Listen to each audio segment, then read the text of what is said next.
小侄素来心仪伯父的五行奇门之术，不知伯父奇门之术包罗甚广，不知你要学哪一门呢？小侄见这岛上道路盘旋，花树繁复，心中仰慕之极。求伯父让小侄在这岛上居住数月，细细研究这深刻变化之道。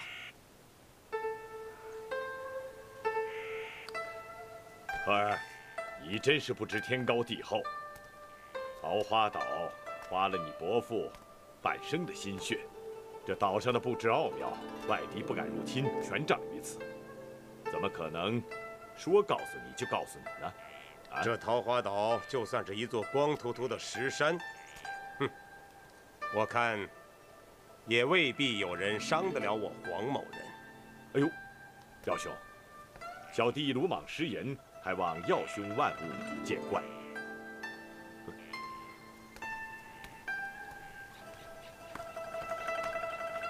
老都啊，你这个激将法对别人没有作用，对耀兄那是最有作用的。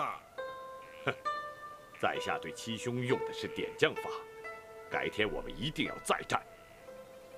这是桃花岛的总图啊，岛上所有五行生克、阴阳八卦的变化都写在其中。欧阳世侄，你拿去好好研习吧。多谢伯父。3个月之后，我会派人前去取回。眼下你可到临安府一家客栈住下研习，途中的一切只能心记，不得印模抄录啊。是。侄儿届时定当等候桃花岛来人。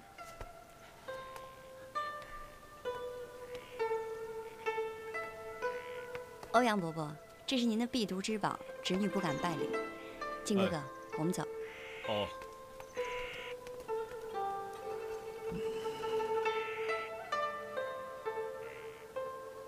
耀兄说话是算话的，我们还留在这儿做什么？怎么样，老叫花子，你是走还是不走啊？我不走，我要等我徒儿完婚以后我再走。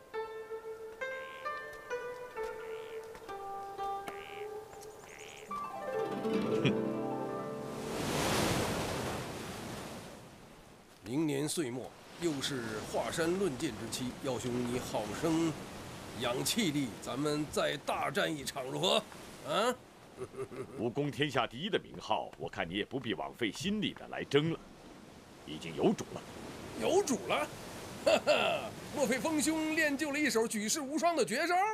凭着我欧阳锋这点微末的武功，我怎么敢贪求武功天下第一的尊号？我说的是传授郭氏之武功的那位高人。你是在说我老叫花？风兄什么时候学会开玩笑了？哦，还会在玩笑里边骂人。传授过郭氏之武功的诸人当中，七兄的武功未必最高吧？啊？你这是跟我打什么哑谜呀？他说的是老顽童周伯通。正是。老顽童既然熟悉九阴真经，我们东邪西毒、南帝北丐都不是他的对手。那也未必尽然。经是死的，武功是活的。玄真派的武功非同小可，老顽童既然熟悉九阴真经，就算是王重阳复生，也不是他的对手。你我三人心擒一试，哼，只怕还是棋差一步啊。老顽童的武功就算比兄弟好些，可也绝对及不上风兄和七兄啊。这一点，我是深知的。耀兄何必过谦？哼，你我从来都是半斤八两。你这样说，那就是说你断定周伯通的武功不如你。这个，只怕口说无凭吧。明年华山论剑之时，风兄自然会知道。哈哈哈哈，当然当然。耀兄的功夫，兄弟一向是钦佩的，只是。你说你的功夫胜过周伯通，我的确是疑信参半。你别小觑了周伯通啊！这老顽童就在这桃花岛上，已被我关了10几年了。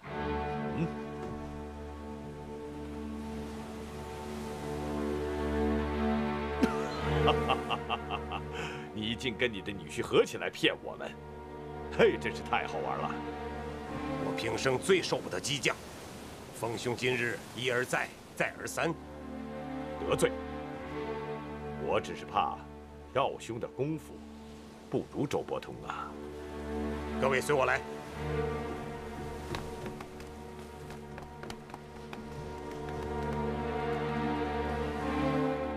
老顽童，你不是喜欢热闹吗？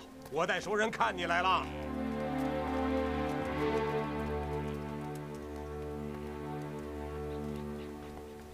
黄老邪，我给你打断双腿，在这里关了15年，本当也打断你的双腿，出口恶气。后来想想，饶了你算了。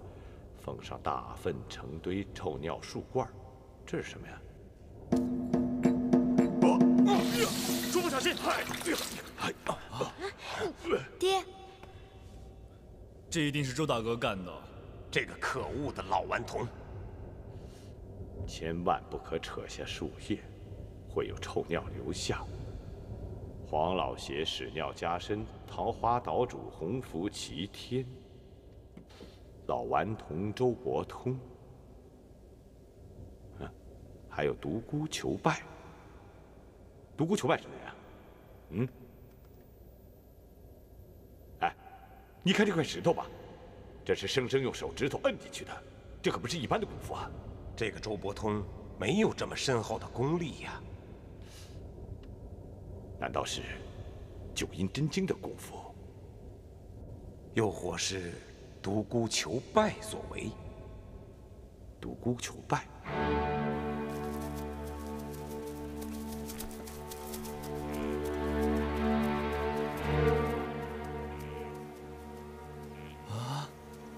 独孤求败，独孤求败，周大哥没有带你走吗？什么？他就是独孤求败？周大哥说他把重阳真人都打败了，所以就叫他独孤求败的。亏他也想得出来。哎，这有什么想不出来的？你们要是谁能赢了我师兄王重阳啊，这独孤求败的名号就让他叫去。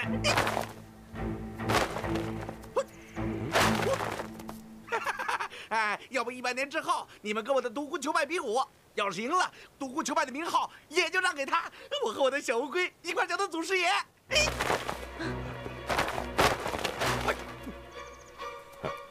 看起来，此人的功夫深不可测呀。哎，黄老邪，我在这儿呢。周大哥，周大哥。兄弟，先不要管我啊！我在洞里被关了15年，我现在出来，让黄老邪看看啊，我是多么自由自在。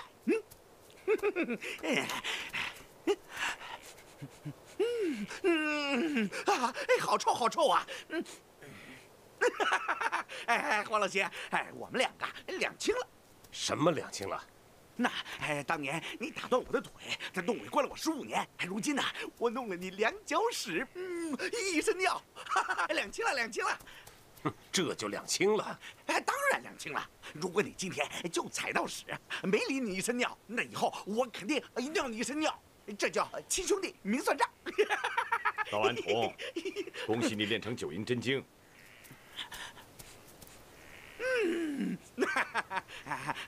吸毒啊，这叫天网恢恢，疏而不漏。你当年打了我一掌，哟，现在还疼呢。如今呢，我尿你一身尿，我们2个人呢，扯平了。好，扯平就扯平吧。呀，老顽童啊，老顽童啊，以往没教你怎么地呀？啊，今天才知道啊，你的见识不在王重阳之下呀，不在。老叫花人不错，所以说老叫花身上是干净的。喂，老顽童，你干嘛把自己绑起来？这个不好说。小姑娘，你为什么就给我送了1次酒，就不再送酒了？是不是黄老邪不让你送了？黄老邪，你为什么不让小姑娘给我送酒喝啊？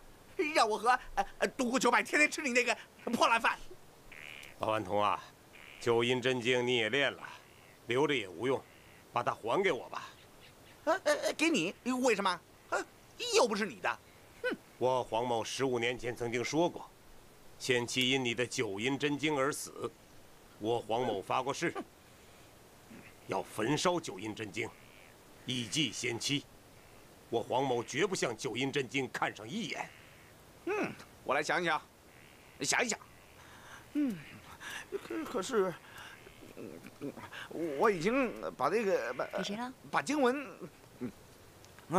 把经文，给他了。我，周大哥，周大哥，你不能不承认呐！你忘了吗？你跟我说过的嘛。你反正左右也是老东邪的女婿了嘛。老东邪的就是你的，你的就是老东邪的嘛。那我把这个九阴真经从头到尾都传给你了。以后呢，你再从头到尾的传给黄老邪。没有啊，黄老邪就是你徒弟了，我就是黄老邪的师伯了。黄老邪叫师伯。周大哥，周大哥，你千万不敢乱讲啊！周大哥，你什么时候把九阴真经传给我了？哎呀，傻兄弟呀！我让你背的那个就是九阴真经啊，要不然你费那么大劲背它干什么呢？以后呢，你再传给黄老邪，就作为娶那个黄毛丫头的聘礼。你这说话呀，你怎么不说呀？啊，我没有啊。你是不是没背会呀？我真的没有啊。老顽童，你瞎说什么呀？靖哥哥怎么得罪你了？得罪我？没有得罪我。我和郭兄弟每天都玩4国大战，很开心的。我是一心帮助我兄弟脱离苦海的。周大哥，你在说什么呀？周伯通，上卷经文原在你处，下卷经文我眼见着你也给毁了。难道你违背了重阳真人的遗训，先背了下来？是，我怎么会违背我师兄的话呢？我哪敢呢？是你的宝贝女婿亲手教给我的。周大哥，兄弟，难道你都忘了吗？你把下卷交给我的吗？你说我们下卷换上卷，什么好借好还，再借不难什么的。你还说这件事情千万不能让黄老邪不让你的岳父大人知道下卷在我手里吗？周大哥，老顽童，你这玩笑开得有点过分了吧？不，老叫花子，我看到7、8分是真的。世界上最可怕的，就是阴险狡诈之人，假扮宅心仁厚。我的女儿喜欢你，我也没有办法。只是九阴真经在你的手里，就不必让瞎子梅超风拼命找寻了吧？对，周大哥，我兄弟还说了，说让那个瞎子梅超风去拼命去吧。我没有啊，岳父大人。周大哥，周伯通，我不再想与这个人说话。你要给我，便把真经的原本给我。周大哥，真经的原本是吧？好，我给你。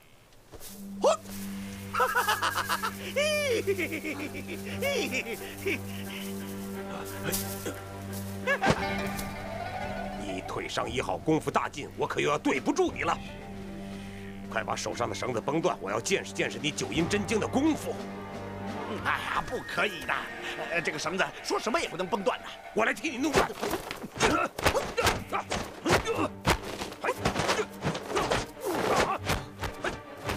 你仔细看看他这身法。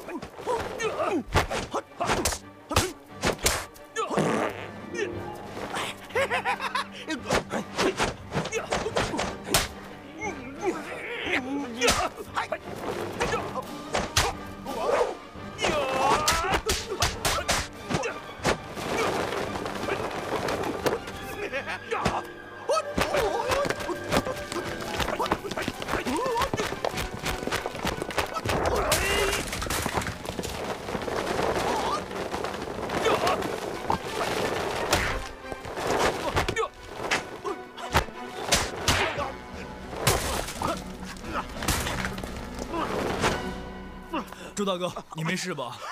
你为什么不用双手啊？老顽童上了自己的当了，我一时学会了九阴真经啊！这黄老邪，如果我用双手跟你打，不要说你了，恐怕在场的没有人是我的对手。啊，不错不错。那我还有一招呢，我兄弟知道的，对吧？双手互好了搏，是吧？周大哥，你别再讲话了。伯通，天下的伤药，无出我桃花岛之左。每隔7日你服一次，伤自会痊愈。我不留你了，现在你可以离岛了。你不留我了？桃花岛今后任你来去，你若要再来，兄弟一定迎候。海上孤岛茫茫，只怕你也没再见的日子了。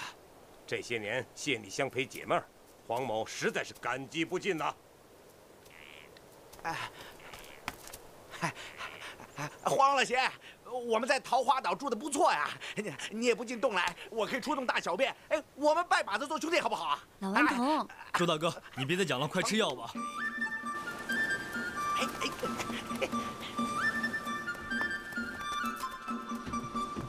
我这岛上真是寒酸，来来往往就是这几艘小船呐。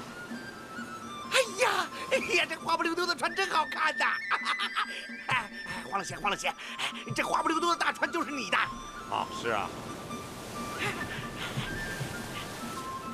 耀兄啊，我看你就不必另派一艘船送卓伯通出海了，坐我的船就可以了。啊，哪一艘啊？哎呀，哪一艘啊，老督啊？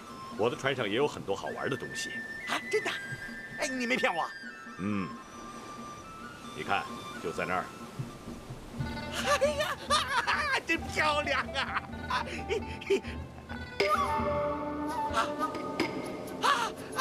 蛇！哎呀，上当了！哎，那船上有蛇，我怕蛇啊！好，你随便坐哪艘都行。不啊，我就要坐那艘花不溜丢的大船。哎呀，那条大船坏了，没修好，坐不得的。哎呀，坏了我也要坐！哎，黄老邪那么小气呀！这条船是最不吉利的，坐上的人呐是非病即灾，所以停在这里从没有使用啊。你要不相信，我马上把它烧掉。哎呀，不要啊！哎呀，我要不要闹了，我要坐新船。这船坐不得，你还是坐小船吧。周大哥，起来吧，周大哥。我要坐新船。姓郭的，你也走吧。我坐新船。爹，岳父，我……你这个狡诈贪得的小子，谁是你的岳父？今后再踏上桃花岛一步，先自己弯眼割舌便是。爹，靖哥哥他……不许提这个无耻小子的名字。蓉儿，靖哥哥，蓉儿，靖哥哥，走，蓉儿，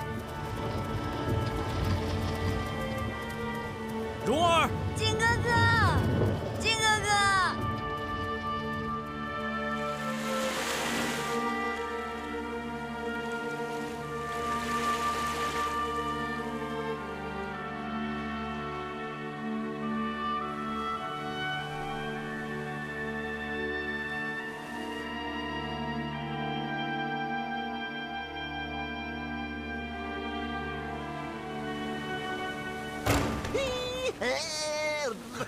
周大哥，哎，兄弟啊，这有什么好玩的嘛？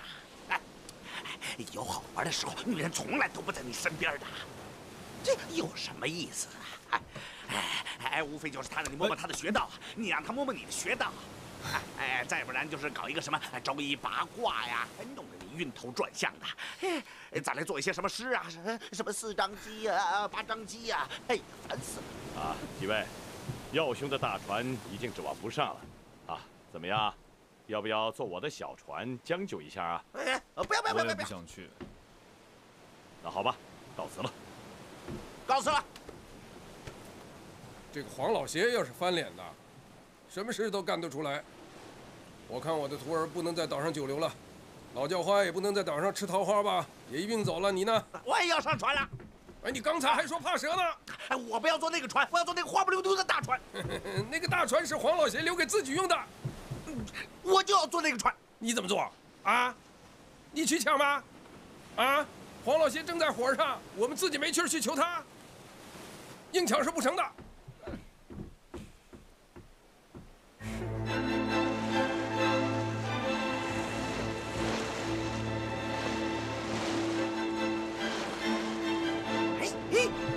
来，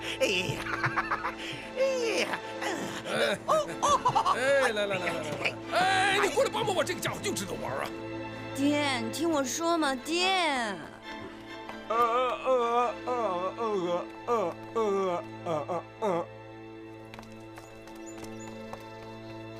金哥哥怎么把船解了？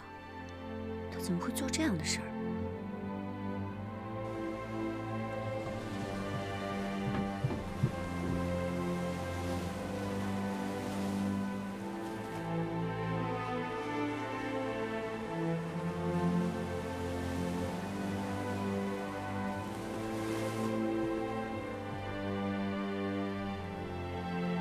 天作孽，犹可补；自作孽，不可活。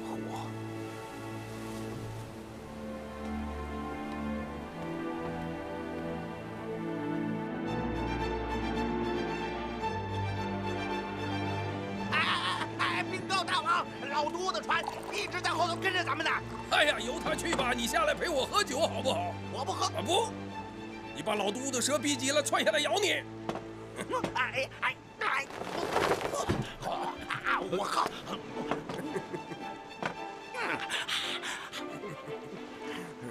这老家伙吃虾不吃红。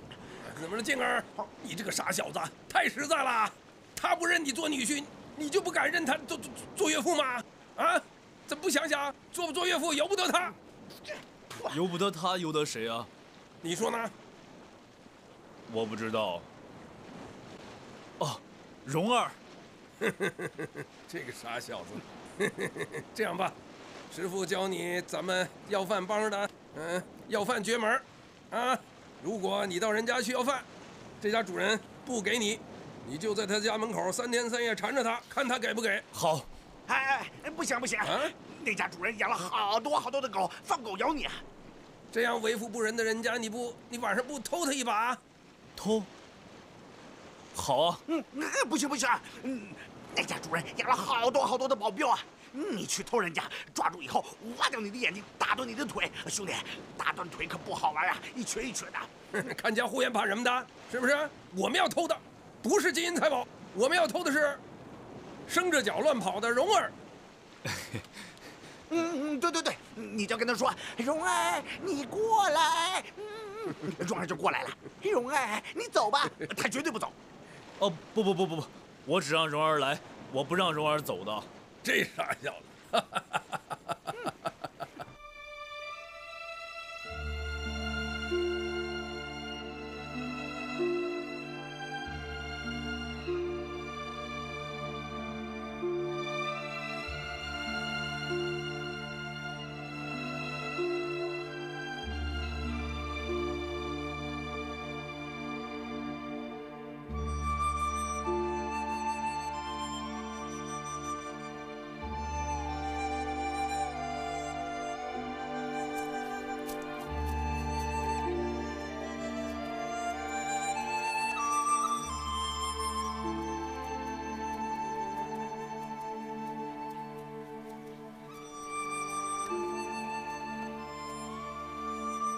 蓉儿呢？那你去吧。哎呀，去吧。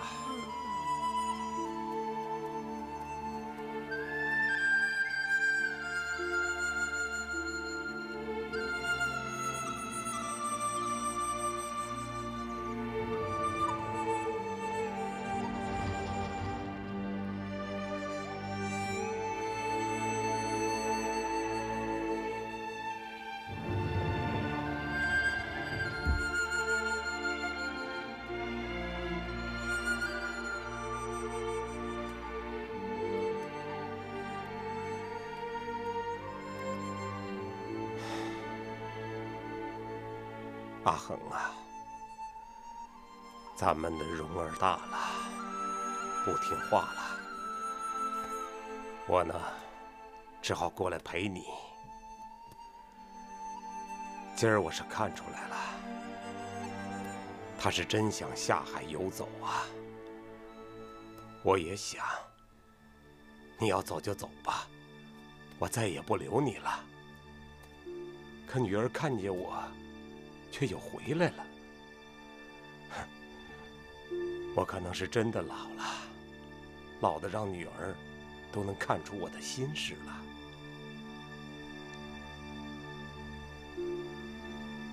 阿恒啊，这划船的事儿，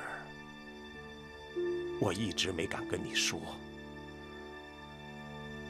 我知道你不想让我下去陪你，想让我陪咱女儿。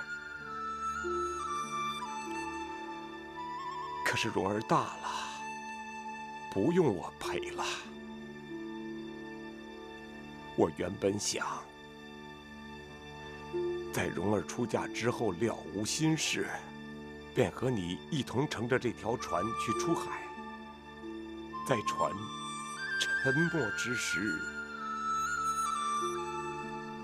吹着箫，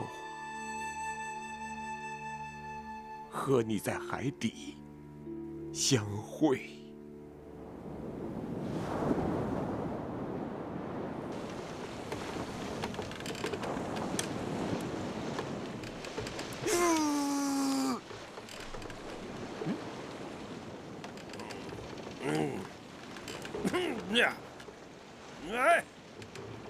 哎呀，老叫花，这样不好玩嘛！你吃饱了就睡，睡饱了就吃。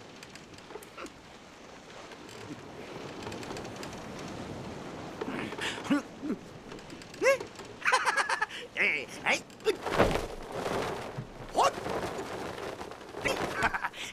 哎呀，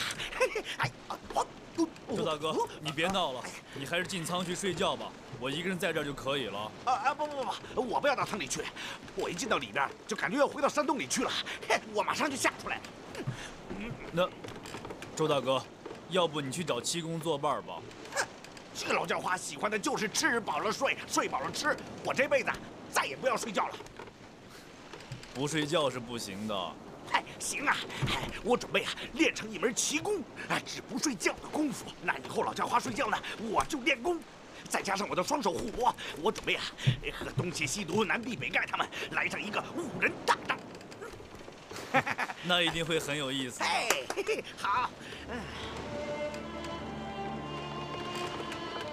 这海上的风比草原上的还大呀。是啊，好久没有吹过风了。这风吹起来好像还有一种声音啊，吱吱嘎嘎，砰砰突突，吱吱嘎嘎。我怎么什么也听不见啊？怎么会听不到呢？这样你把你全身的功力呢都运到耳朵上去，气沉丹田，听到了吧？听到没有？我把那小子给打发走了。你知道，我这个人什么都可以不管不顾，却最恨别人欺辱我的家人。那个小子为了真经，骗咱们的蓉儿，就如同欺辱了你一般。我原本是想宰了他的，可咱家的蓉儿是太喜欢他了，我只好给了他一条生路。阿恒啊，你不生气吧？咱家的蓉儿真是太想你了，喜欢上谁，哪怕是个十恶不赦的人，也是雷打不动。可自作孽不可活呀！那个小子和周伯通一起偷成了我造来和你相会的花船。那条船没用一根铁钉，全是用生胶粘好的。我看了今天的天色了，再过半个时辰，海上便会有风浪，那船经风一打，势必沉没。阿恒啊，他这就把真经给你送去，你在下面就可以不用牵挂了。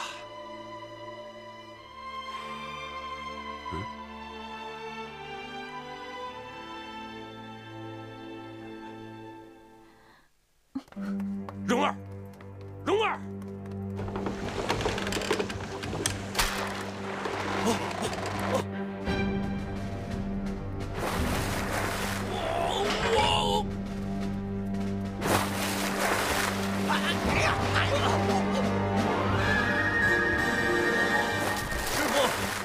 成了。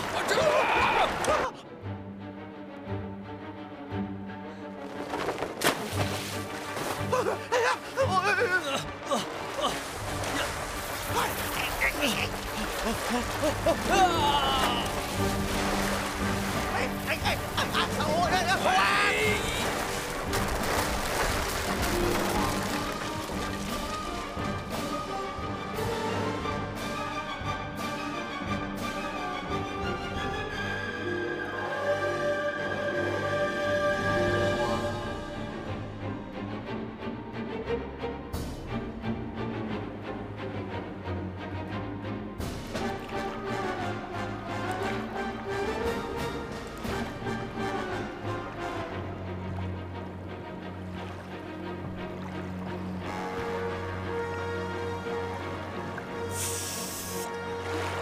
咱往那边走，顺着风往那边走。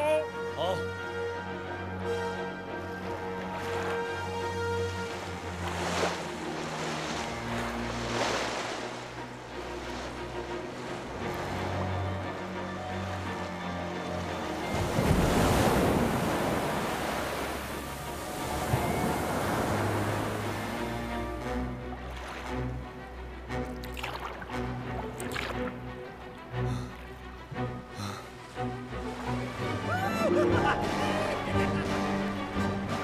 师傅，好像有人啊！那是什么？好像是人啊！那老顽童啊！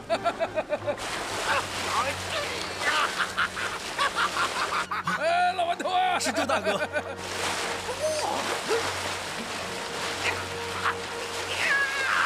师傅，周大哥真的可以在水上飞啊！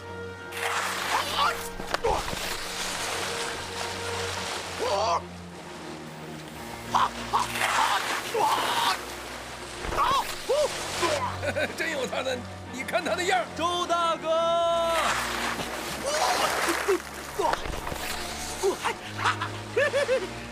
周大哥，老叫花，小兄弟。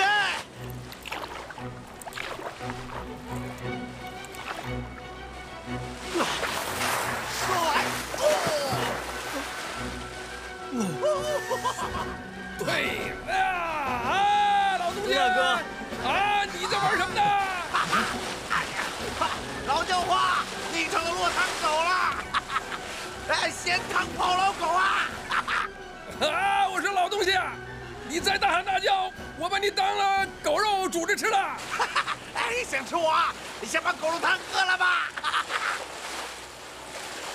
好，来，好，哎，嚯！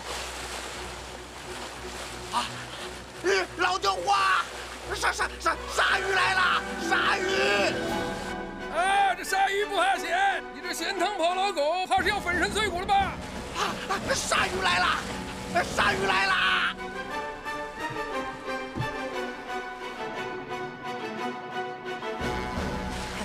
哎，哎呀！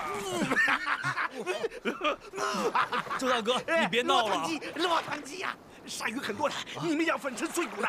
这哪有鲨鱼？师傅，什么是鲨鱼啊？这傻小子连鲨鱼都不知道他是从草原来的。鲨鱼啊！哎，兄弟，鲨鱼就是那个啊！你看啊！你这混蛋，你咬我干什么？哎呀，哎，兄弟，你来看，那就是鲨鱼，那就是鲨鱼啊！是那个吗？哎呀，你看清楚没有啊？兄弟，那个，我看不太清楚啊。兄弟，我让你看清楚啊！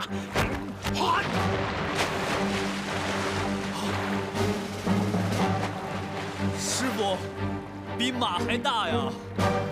师傅，真的很大呀！是啊，很大。你看，有好多条呢！啊，好多条啊！老顽童，你怎么玩疯了吧？你看看这么多，怎么办呢？啊，看我的！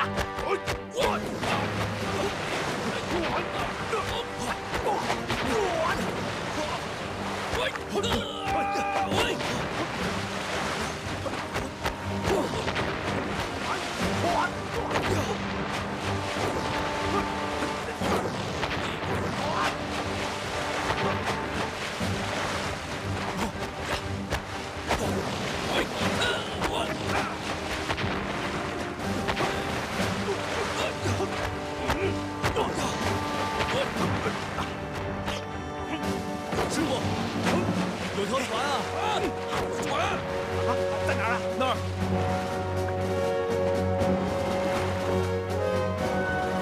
嗨，一条大鲨鱼啊！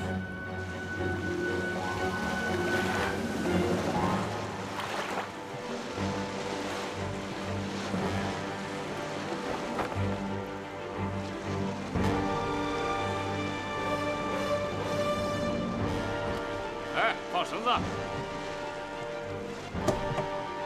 哎，老农，怎么样？先上去吧。老叫花，我就不上去了，我害怕老毒上面那些蛇。哈哈，这上面没有蛇，蛇在海里呢，百十丈的海浪，那是蛇的脊梁。啊！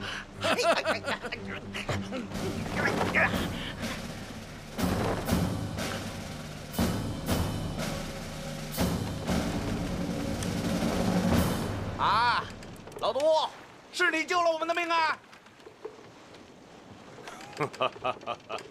哎，先说好了，我可没让你救我的命啊！这不算救命之恩啊！我们两个扯平了，谁不欠谁的了？真是对不住啊，阻了3位莎莎的雅兴啊！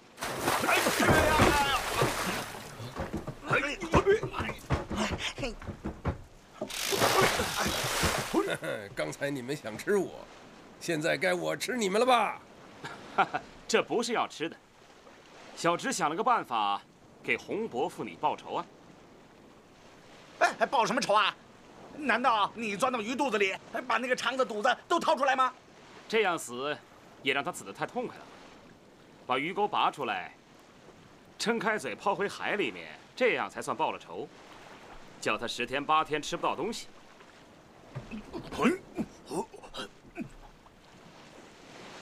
师傅，他们这么做什么意思啊？把你的嘴撑起来，那是什么意思啊？那岂不是要被活活饿死了？这未免也太狠毒了吧！哎，我说，这种恶毒的方法以后还是少用点儿。哎，老教化，这叫有毒书必有其毒植。这算什么？3位请看，即便是这海中的鲨鱼再多10倍，要想把它们全部杀掉，不过是举手之劳罢了。咦，吹牛啊！哎，老毒，你要是把这海里的鲨鱼都吹牛吹死了，我老顽童给你磕头，叫你250声爷爷。好，那我们就赌一把。好，赌就赌，赌人头吧。赌人头我是没什么兴趣。哎，老顽童，如果我赌输了的话，我任你差遣做一件事情；如果你赌输了，你任我差遣做一件事情，好不好？哎，等等，若是胜方说的事情，输方做不到或不愿做怎么办？哎，那他就自己跳到海里喂鲨鱼去了。啊，好，对，好，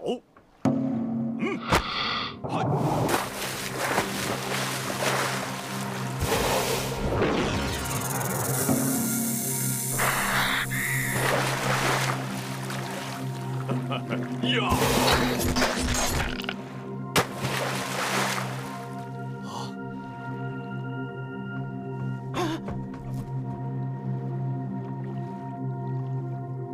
师傅，周大哥，你们看呀，怎么会这样呢？哎呀，死了一条啊！它翻过来了。哎呀，又死了一条。哎呀，都死了。为了区一场赌赛，竟想杀死全海的鱼虾。老毒，我有一事不明想请教。讲。就凭你手里那2条毒蛇，怎么有那么大的毒性？你能毒死这海里成千上万条巨鲨吗？这2条毒蛇费了我很大的心血。解毒是一件很有趣的事儿。毒汁一旦碰上了鲜血，就会立刻化成毒液。于是这鲨鱼身上成百斤的鲜血就会化成成百斤的毒汁，碰上第2条鲨鱼，又多了几百斤毒汁，这样传下去，永无止歇。你这叫流毒无穷。我既然得了吸毒这个名号，如果不在独子上下功夫的话，恐怕是枉对世人了吧？啊？哎呀，少跟他们啰嗦了，这里毒气太重了，亏你还待得住，我看见他们就讨厌。哎，你想让我干什么？快说！三位要不要换换衣服？我们从长计议啊！哎，不行不行！快说快说！你想让我干什么？赶紧说，要不然你把我急死了！我告诉你，吃亏的是你！不许说我耍赖啊！好，那你跟我来吧。哎，老毒，你别走，你还没跟我说清楚呢。哎，师傅。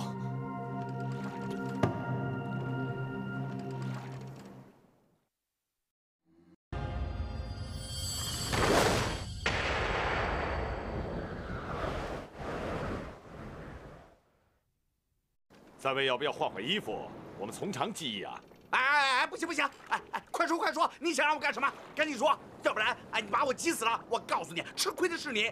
不许说我耍赖啊！好，那你跟我来吧。哎，老毒，你别走，你还没跟我说清楚呢。哎，师傅。老叫花从没享过这福啊！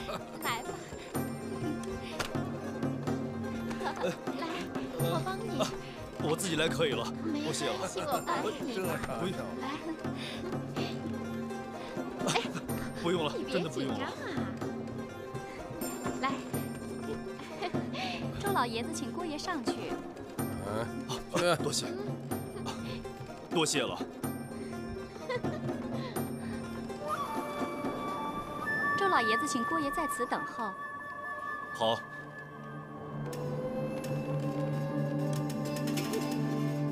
周大哥，周大哥，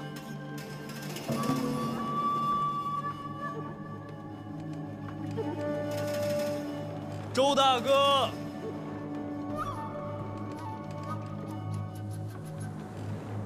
我周大哥呢？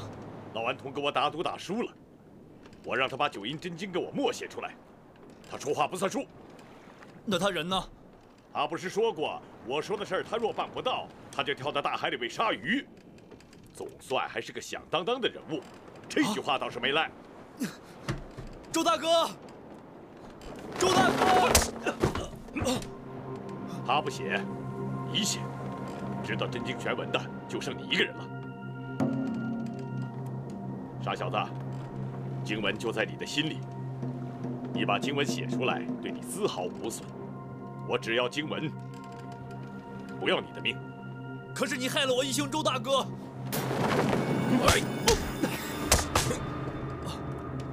师傅，周大哥被他们逼得跳海了。欧阳锋，你逼死老顽童，不怕全真教的人找你算账吗？老顽童跟我叔父打赌，你是中正。老顽童不守信约，没有答应我们的要求，他只有跳海死了。师傅，是他们逼周大哥写九阴真经，周大哥不肯写才跳海的。遇上大事，老顽童是能把持得住的。他们是不是逼你了？是，不过我就算死也不会给他们写的。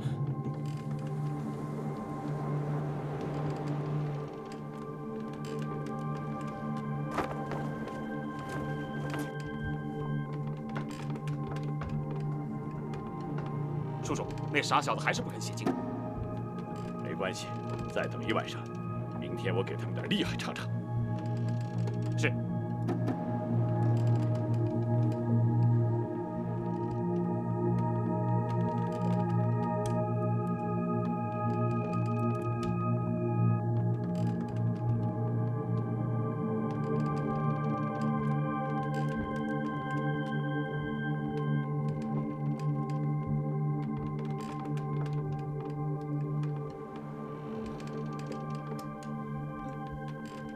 七公，七公，你醒醒啊！你听，什么声音啊？什么声音？我的打呼声。哦，不是呀，七公，好像是有人在吹哨子的声音啊！你快起来看看吧。真是烦死了！什么哨声？哪儿呢？啊！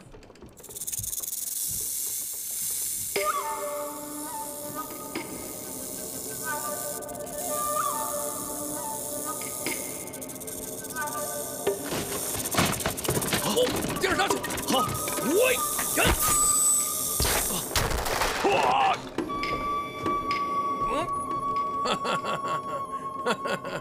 老督，你的全家老小、亲朋好友都来了，洪七公有失远迎啊！呀，我来。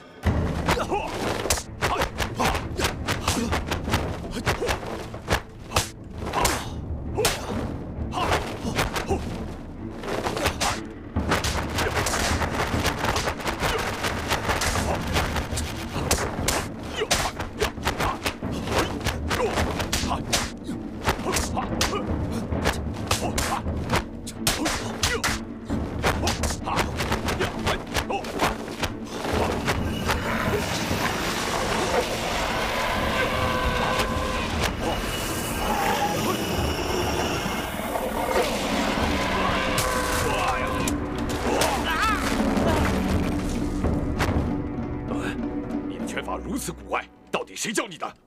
拳法是我周大哥教的，掌法是我师傅教的。不好意思，不好意思。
老叫花子，我们耗着吧。我看你不吃不喝能耗几天？老督，耗几天你也休想得到九阴真经。师傅，咱们在这儿能撑多久啊？能撑多久就撑多久，撑不住咱们下去打了龟孙。老叫花子，你在上面待着吧，就等着变成鱼干吧。我愿意晒成鱼干。你臭小子，你忘了在宝云县我给你吃那鸡骨头了？忘了吗？那么多的蛇，师傅，只可惜你的银针已经用完了。要我银针干什么？啊，来，你看着，师傅教你一招。师傅。好，快撤石阵。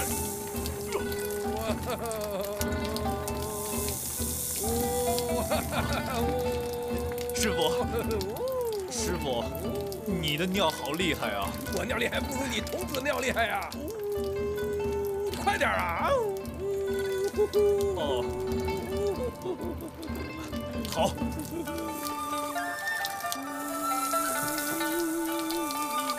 看啊，我的尿原来也很厉害的。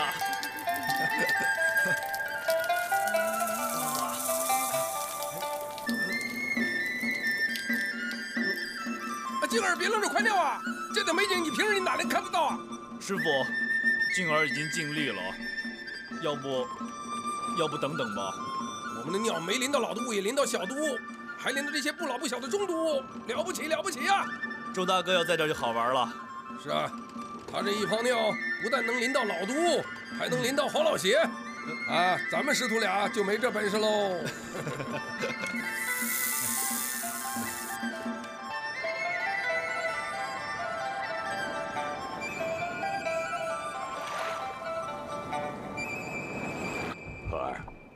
这次我们跟老叫花子既然撕破脸，到时候我们得闹出个名堂来。侄儿明白。我看他们在上面最多撑2天，就会冲下来。到时我对付老叫花子，你对付那傻小子。哦，侄儿明白。你明白？你全明白？我问你，现在让你单独跟郭靖对阵，你有几成把握？至少有9成啊。嗯，7成，最少有5成。哈，我看你连3成都没有。哈，你不糊涂，我也不糊涂，你干嘛要扯谎给我听？我给您丢脸了。给白驼山丢脸了。明天动起手来，你以自保为主。我有蛇群助阵，以一敌二，也该有些胜算。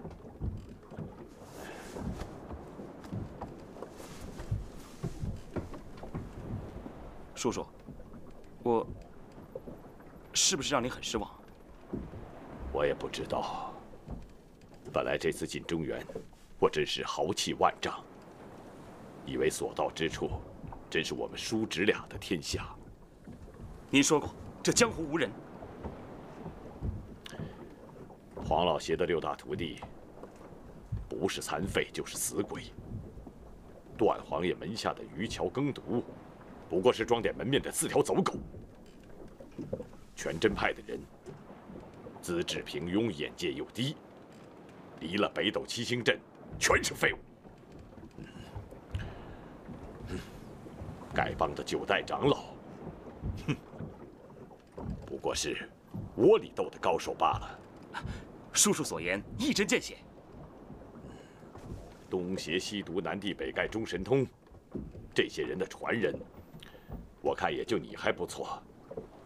只是还有一个郭靖，哼，他既然上了船，侄儿就不会让他下去。只要我们拿到9阴真经，你就立刻跟我回白驼山。中原这个地方1天也不要待了。回白驼山，我关你10年，打不过我，你就别想出来。你要恨我，尽管恨我吧。叔叔，侄儿跟您回白驼山，待满10年，少1天，侄儿也不会出来。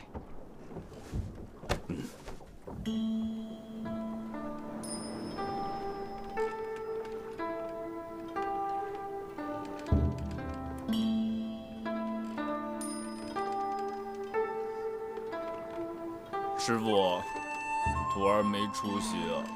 是啊，我也不比你有出息啊。抓只海鸟吃吃就好了。我不过跟你随便说说，这儿哪有火呀？嗯。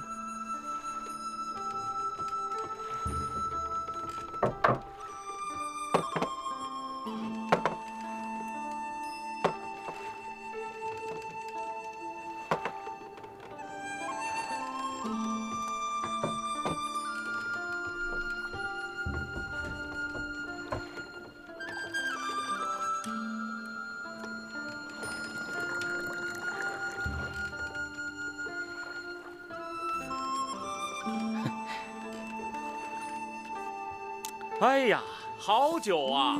这2个混蛋，他们在喝山西老窖。呸！静儿，有尿没有？替我往下尿点儿。师傅，别开玩笑了吧？静儿，咱们下去打他个措手不及，抢些菜上来，如何？师傅，他们一定会有防备的，还是别白费力气了吧。算了，还是打打嘴架吧。老毒，你算个什么东西啊？你自称一方霸主，可你不过是耍蛇卖艺的家伙，还弄什么通西地龙丸？不就是大力丸吗？你去人家桃花岛，喝你的酒，沉住气。还不就是想打秋风，占便宜吗？你要入我们丐帮，顶多做个半代弟子。你练那个蛤蟆功，那也算功夫吗？啊！我看你呀，把那个头缩回去，练练乌龟王八功吧。哼，坐下。侄儿吃不下。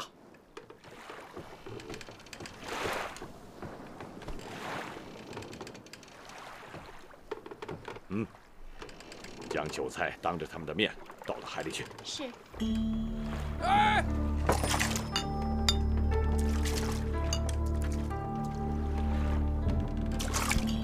齐兄啊，水米未进，精气十足啊！佩服。你用不着佩服我，你应该佩服那个9阴真经啊！啊！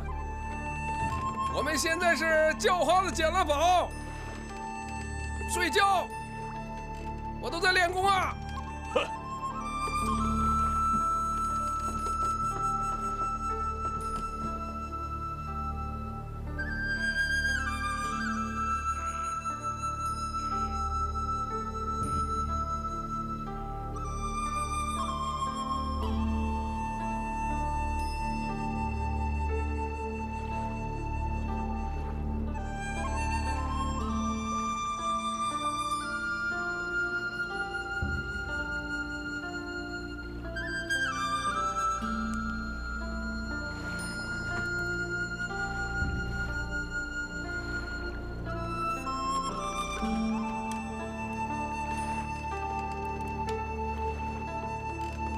静儿，你在想什么？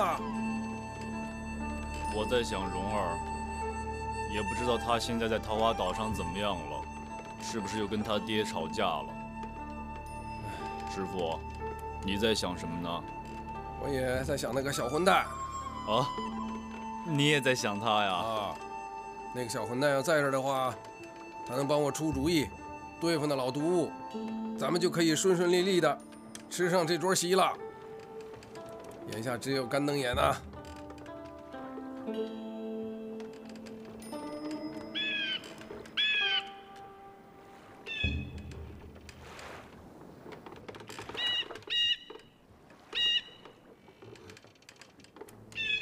啊！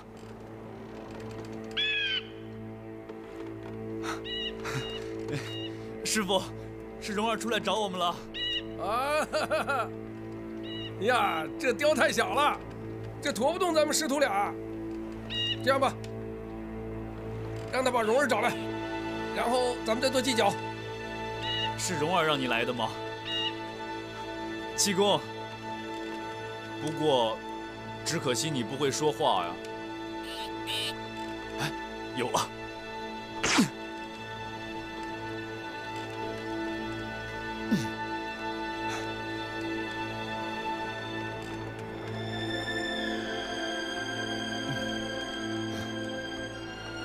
快去找蓉儿！去。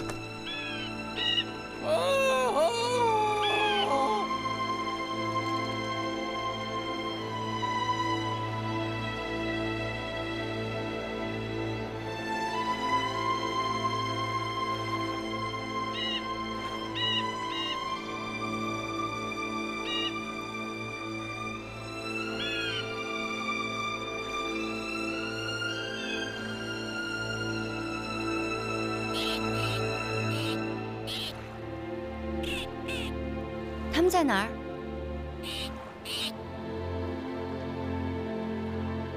有难。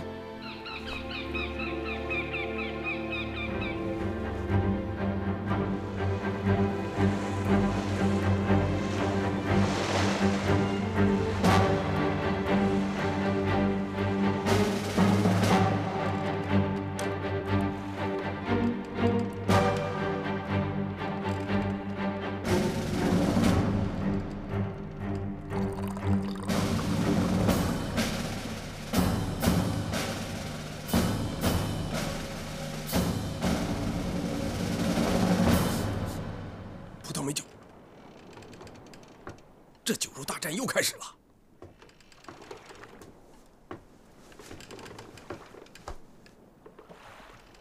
竟然有冰！哎呦，这冰块放到西域来的葡萄美酒里，这是什么滋味啊？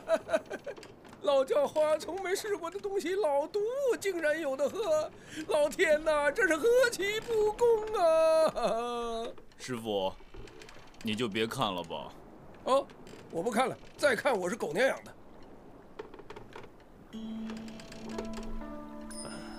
老叫花子，这酒是我从西域万里之遥带来的葡萄美酒，冰是我船上特地窖藏的寒冰。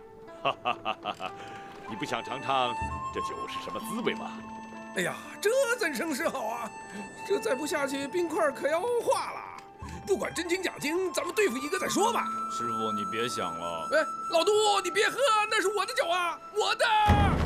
哎，来了，哎，这是我的酒。哎哎，师傅，哎，这我的酒，你抢我酒干什么？这么说，你答应写经文了？你让我先喝完酒嘛。好。哎，这就对了，喝完酒嘛。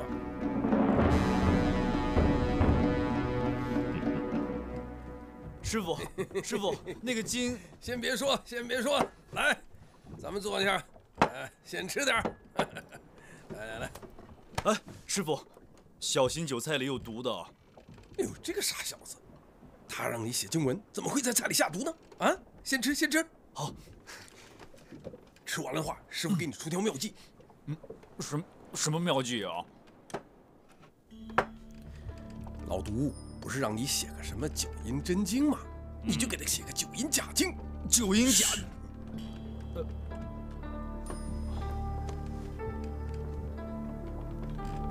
这世上现在只有你一个人知道经文，对吧？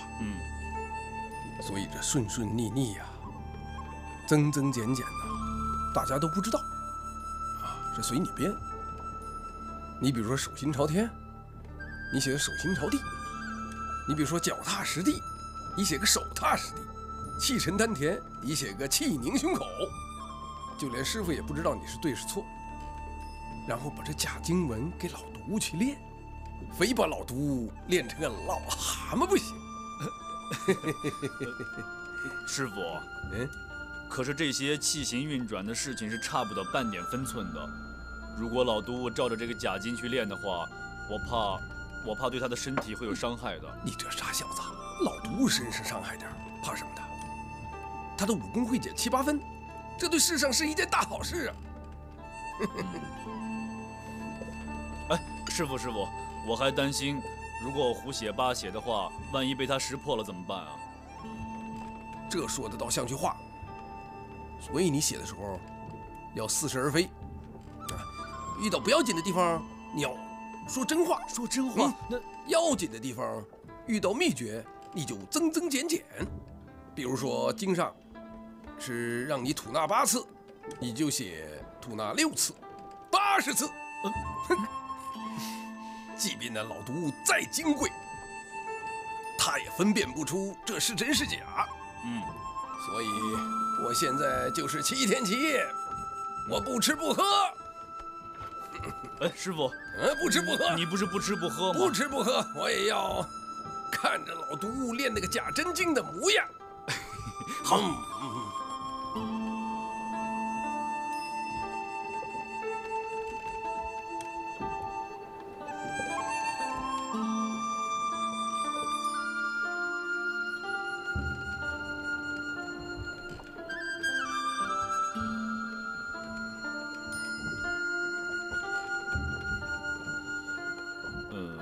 师傅，这个繁琐的“繁”字是怎么写的呀？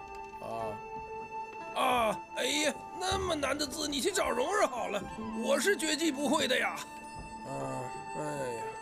你就用简单的简代替不就完了？哦，对了，我差点忘了，咱们是要把上变成下，把3变成8，把前变成后，把大变成小。师傅，那咱们这个九阴真经可有点儿……等这个假真经到了老毒那儿，他就成蛤蟆了。好。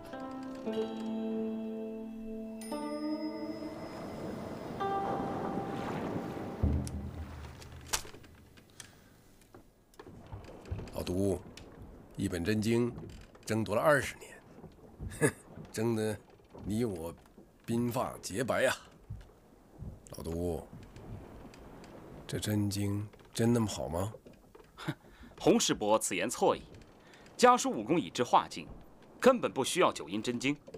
家叔常对小侄言道：“九阴真经乃是浪得虚名，哗众欺人。否则王重阳当年得了九阴真经，为何没有显示出惊世骇俗的武功出来？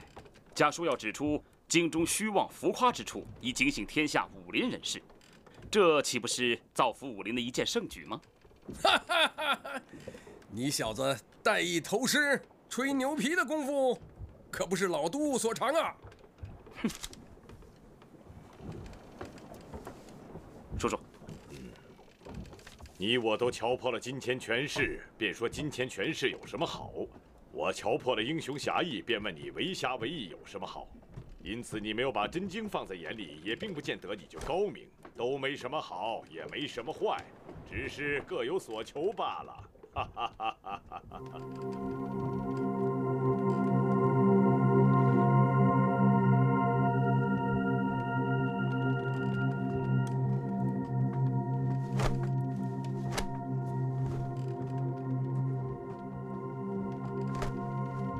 哈哈哈哈哈！好，万事俱备，只欠东风。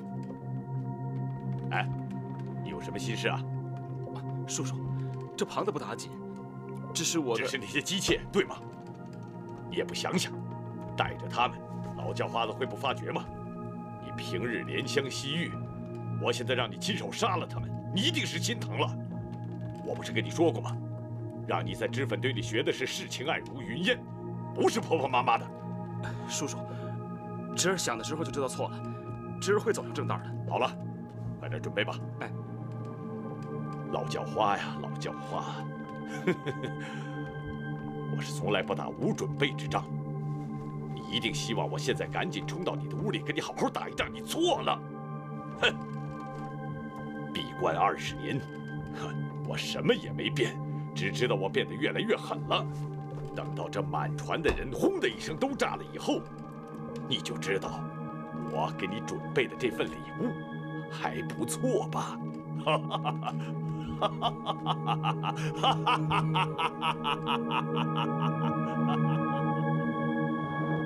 老杜说我看破了真经也未必高明，哼，这话说的不错。本来嘛，就为了一口闲气儿。争来争去，争成了不解的冤家。罢了，就让老杜觉得我怕他，不就完了？静儿啊，走，不跟他争了，咱们走。怎么走啊？哼，跟我走。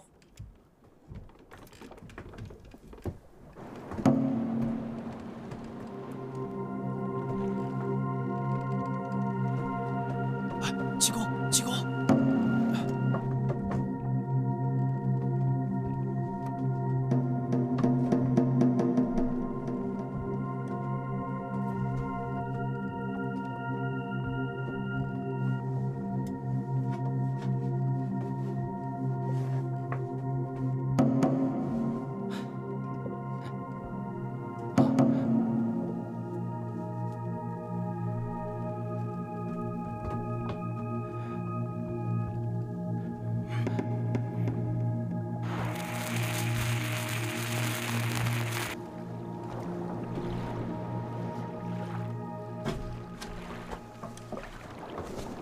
静儿啊，跳！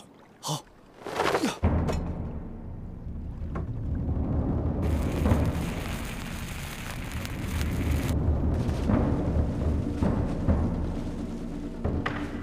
哟，有火光了！马上我们爷俩的行踪就要被发现了。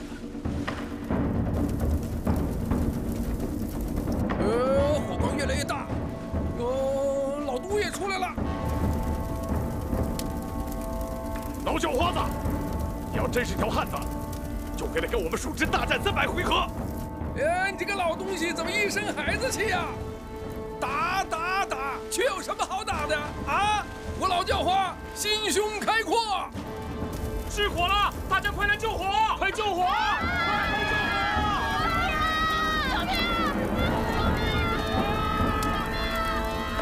哎，我说静儿，这船我怎么越瞧越不对劲儿啊？济公，好像真的着火了。静儿，快掉头救人要紧！这好端端的船怎么会炸了？我明白了，老杜，你的手段老叫花甘拜下风啊！你为了取老叫花的性命，竟然扔掉一船人的性命啊！人算不如天算呐！啊！老杜，老叫花抢了你逃命的船！你少给我啰嗦！你老……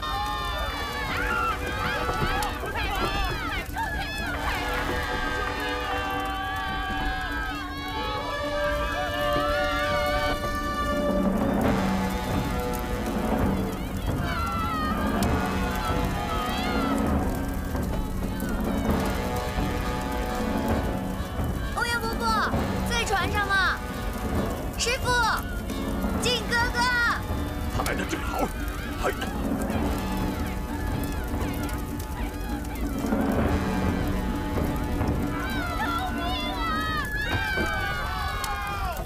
欧阳伯伯，叔叔，你放心，我不会伤害他的。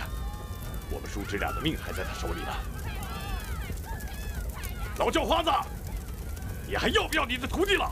是蓉儿，作死啊！我去，你守着这条船，别让老毒给抢了去。好。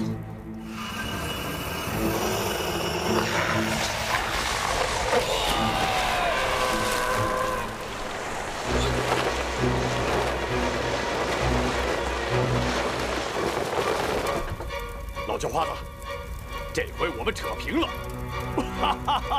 无耻之徒，看来咱们这架一定要打了。科儿，你带着小丫头走。叔叔，这儿我来对付他。呀！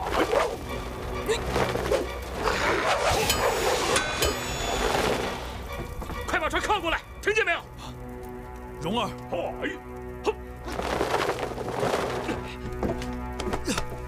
蓉儿。 蓉儿，蓉儿，你怎么样？哎，蓉儿，算了吧，他已经受伤了。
你就放蛇咬我！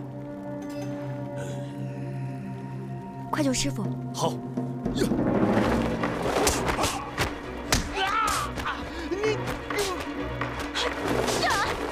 师傅，师傅，师傅！蓉儿，你带师傅先走。好。师傅，你要是想耍花招，小心我对你不客气。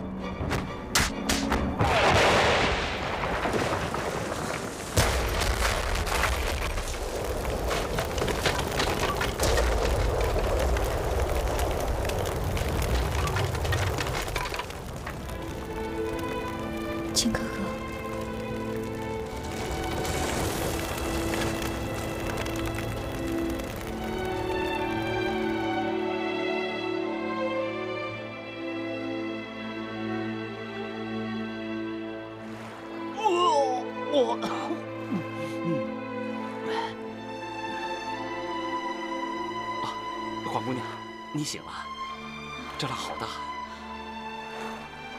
我靖哥哥呢？黄姑娘，我叔父和他都……哦，你别怨我，船炸了，船就沉了，我拼了命也救不了他们呢。哎，黄姑娘，黄姑娘，没用的，这船顺水漂了7、8个时辰了，少说也走了100、10里路了。那你就让他漂啊。可我不会操舟啊。哎，我叔父也是生死难测，只好盼着吉人天相了。啊？什么吉人天相？就算没被炸死，也会被淹死啊！哎，黄姑娘，你别走啊！你看看七公他。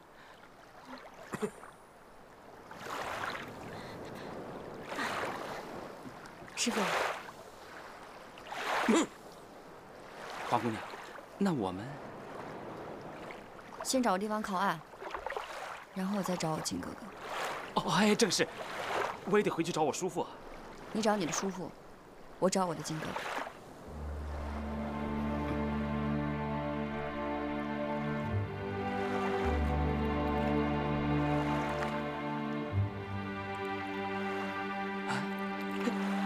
黄姑娘，前面有个小岛啊！我知道有个小岛。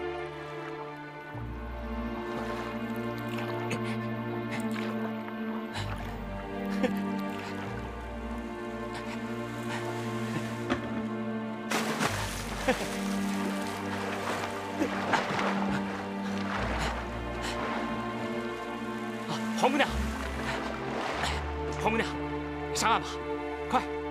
啊！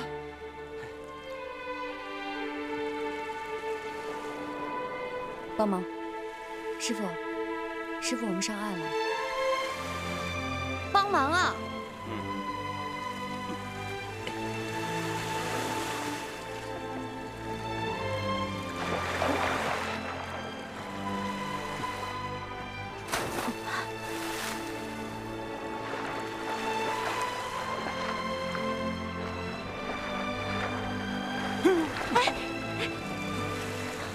师傅，废。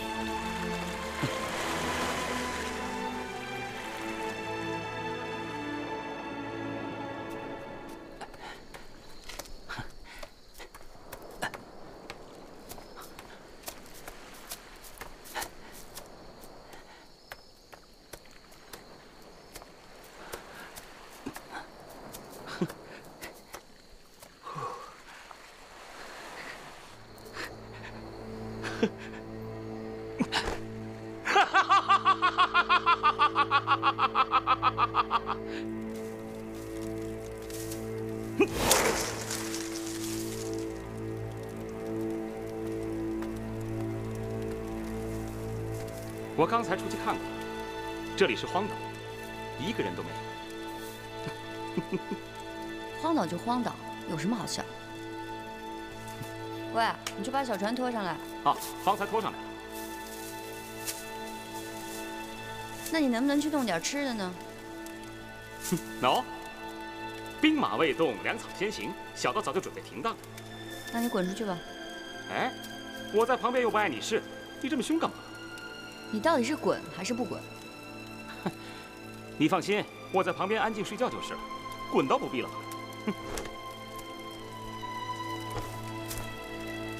哎，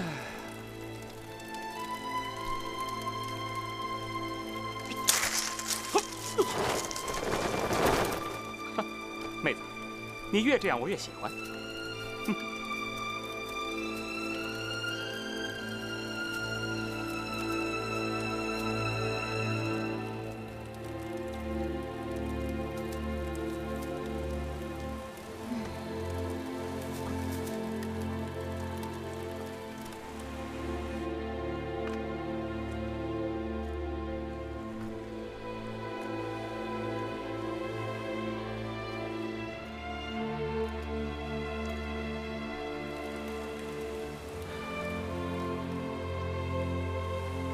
长的便进去，短的便睡觉。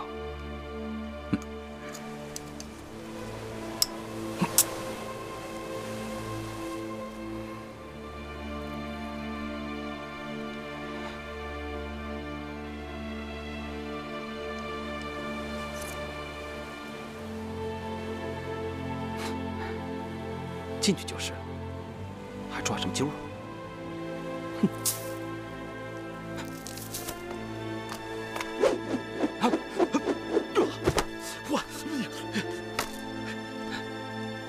有事自会叫你，不必再来了。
师傅，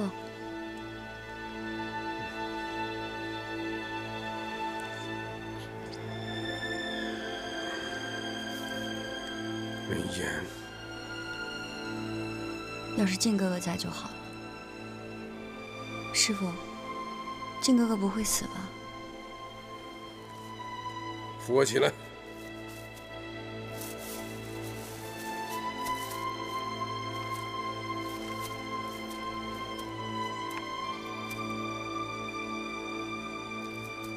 出去，妹子，昨儿一晚上我可都是以礼相待的。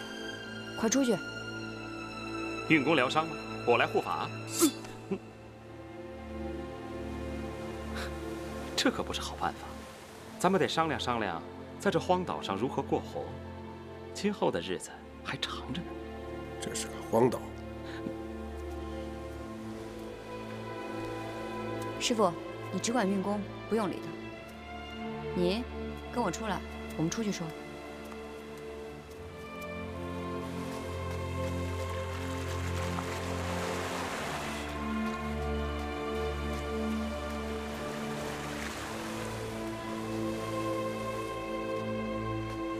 小船呢？啊，不见了，一定是被潮水冲跑了，真糟糕啊！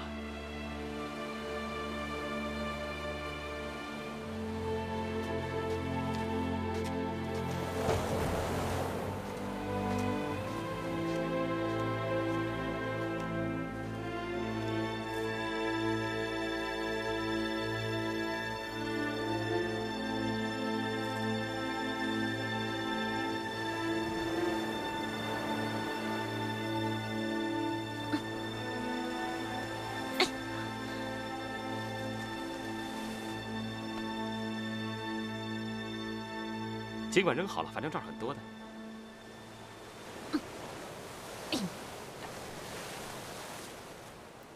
欧阳公子，以后我都再不想跟人玩耍了。如果你要凑过来的话，休怪我不客气。我就怕妹子客气。妹子，那小船是我推下去的。你靖哥哥死了，我叔父也死了，我不想回白驼山去当什么少主。只想在这荒岛上跟你过神仙般的日子。可惜这个岛上只有师傅你我3个人，岂不寂寞？我会时时陪着你的，哪会有什么寂寞？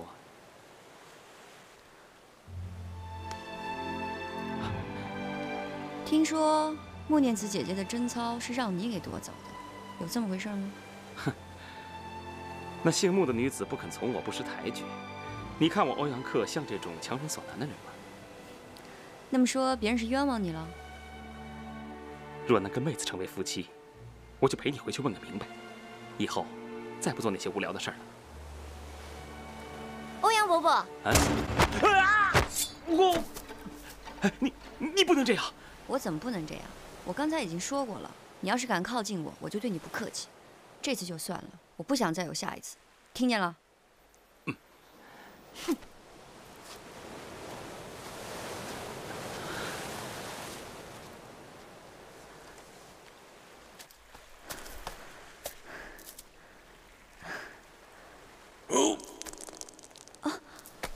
师傅，你怎么了？你看，这就是毒蛇咬我的毒血。那你把毒血逼出来，你就会好了吧？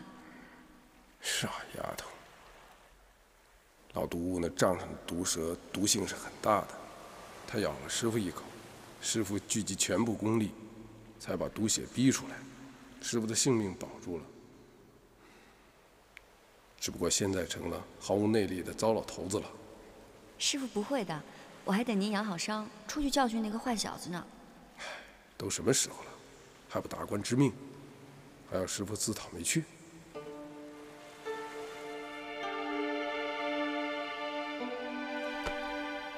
蓉儿，师傅有件事想托付给你。师傅，请说。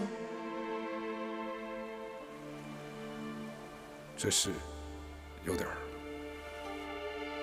师傅您就说吧。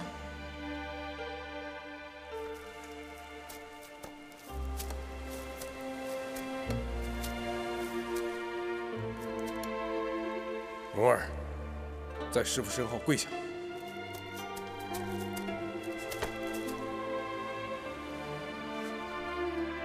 祖师爷在上，丐帮之东汉创业，以天下苦寒为兄弟，国民万千，诸贼万千，传到第18代洪七手里，无德无功，不能光大我帮。今日是己，弟子不得不卸此重担。师傅，你想让我做丐帮的？是的，师傅是丐帮第18代帮主，从今天起，你就是丐帮第19代帮主。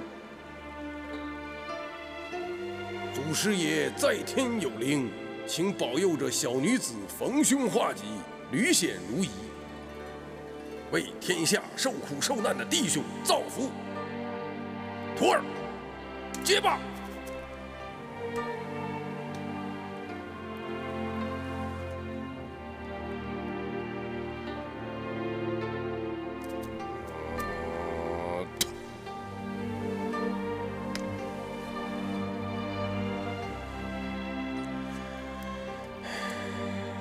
7月15日，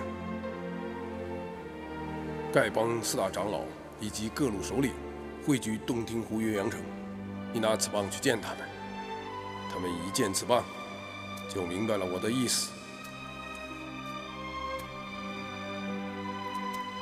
帮内之事，4大长老是会传教于你的。下面，我就把本帮的36路打狗棒法传给你。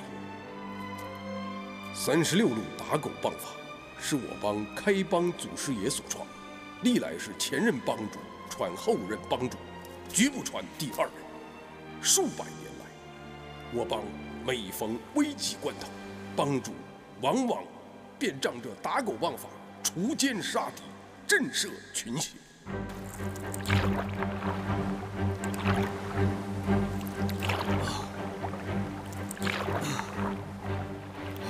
哎，快点！这样飘着不是办法，我们得找个小岛，快点划！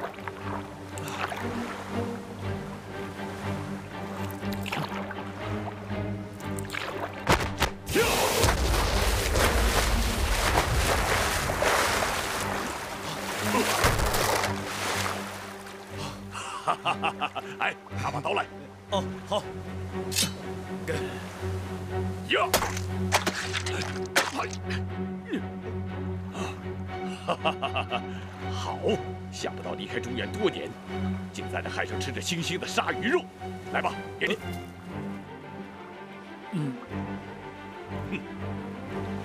好，等你划到了精疲力尽的时候，连鲨鱼肉也别想吃了。快划！蓉儿，师傅，师傅坐。师傅内功失掉了，要不然就能拖住你的，能的。师傅，你就把我当成靖哥哥吧。是啊是啊，靖儿，我叫他踢500脚，他能踢1000脚，哪有练得这么狠的？哦，师傅别说了。蓉儿，这打狗棒法招数精妙无比，就算外边那条恶狗，他浸淫了10几年白头山的武功，只要你熟悉这套棒法，便能自保。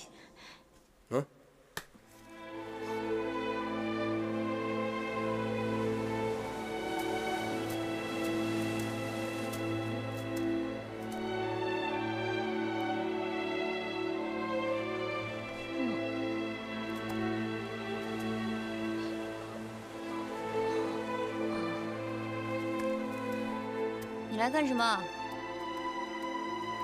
我好想妹子呀！你又来自讨没趣啊？哎，妹子，我是来跟你道个歉。我是猪油蒙了心，唐突了家人，唐突了妹子，真是天理当诛啊！那你抹脖子去吧。哎，妹子，我若真的死了，你真的连眼都不眨吗？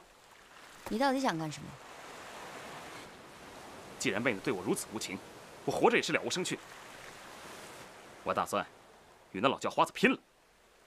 他中了叔父的毒，想必现在元气已经大伤了，再加上我心为了妹子一横，拼个鱼死网破也未可知。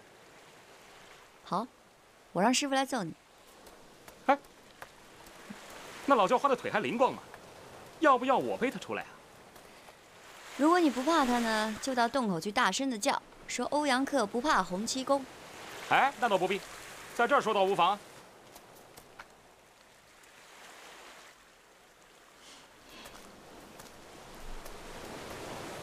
这种话你也说得出口？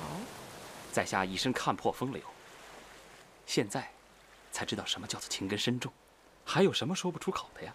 哦，来啊！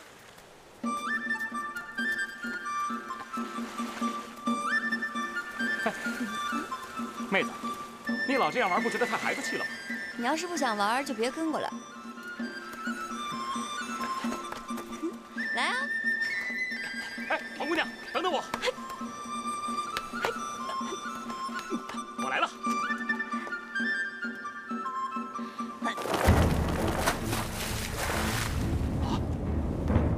黄姑娘，黄姑娘！救命啊！欧阳克！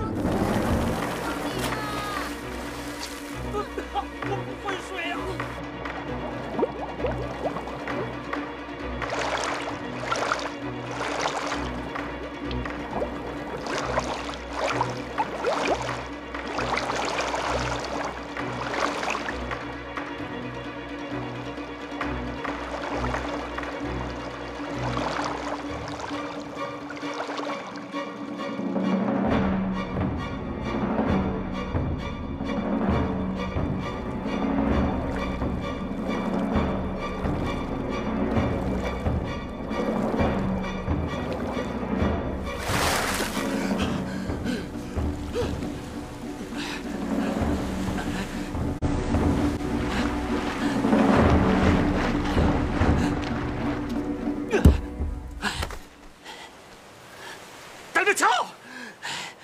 现在就寻老教花的晦气。我知道他不行了，不然你不会这么急着跟我动手。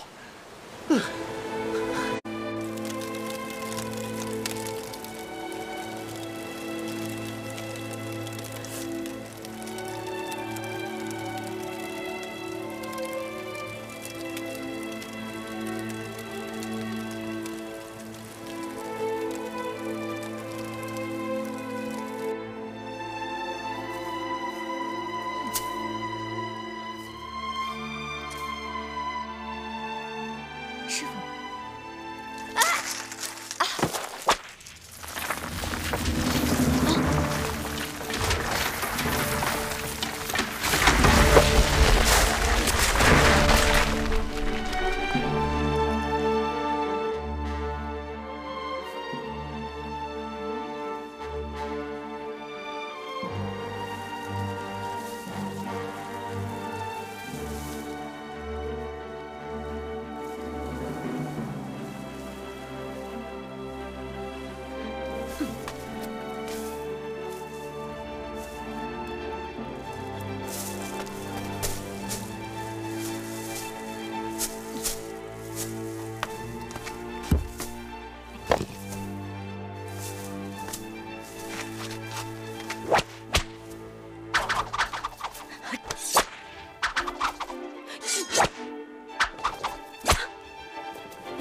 欧阳克，这回死定了！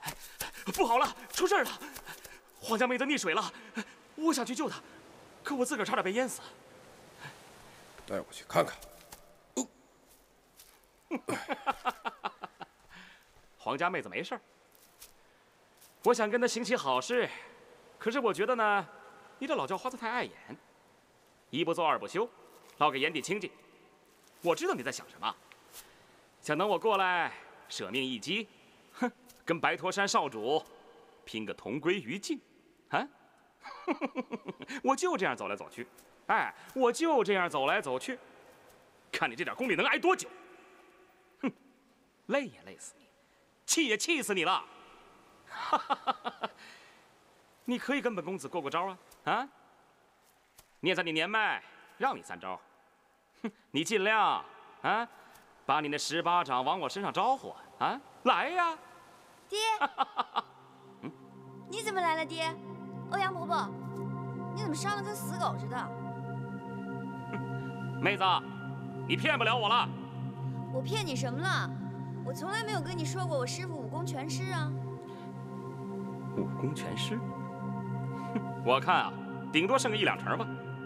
哎，老叫花子，我跟我妹子去谈谈风花雪月啊，哼，看看她能不能求下你这条老命啊。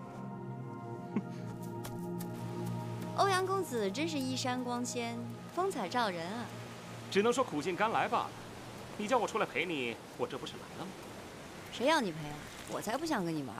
哼，这回你骗不了我，就是下海，我也陪着你。下什么海？这回我找了个大虫来吃你。哈哈，我也是大虫啊！这回啊，我一口就把你吃了。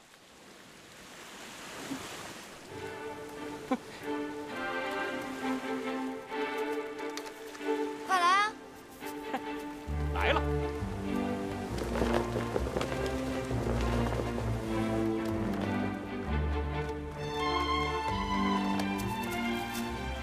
哎，妹子，你的大虫呢？是不是被我吓跑了？在上面呢，上来看啊！好，我上，我上。快点！那是我侄儿，还有桃花岛那个鬼丫头。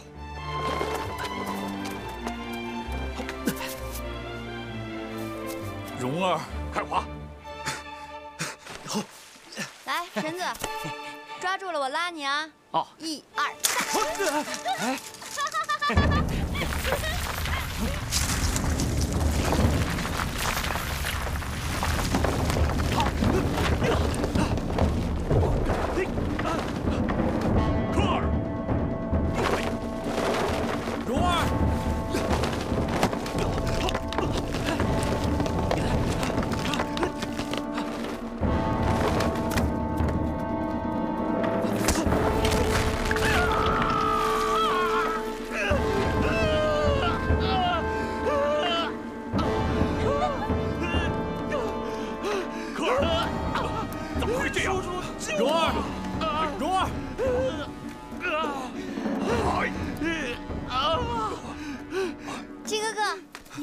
是啊，你怎么样？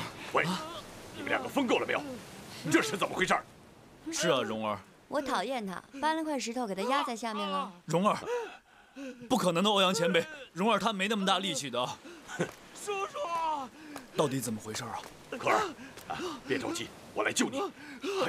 我就看见一块石头从山上滚下来了。你，那你没受伤吧？啊？我没事儿，我和师傅都特别想你。七公，七公也在这儿。我带你去，走。好。金哥哥，快来！师傅。七公，七公，徒儿终于又见到你了。老叫花没归位呢，傻小子怎么能升天呢？师傅，我刚才是在海边看见靖哥哥的，你看他活得好好的。是啊，好。还有我。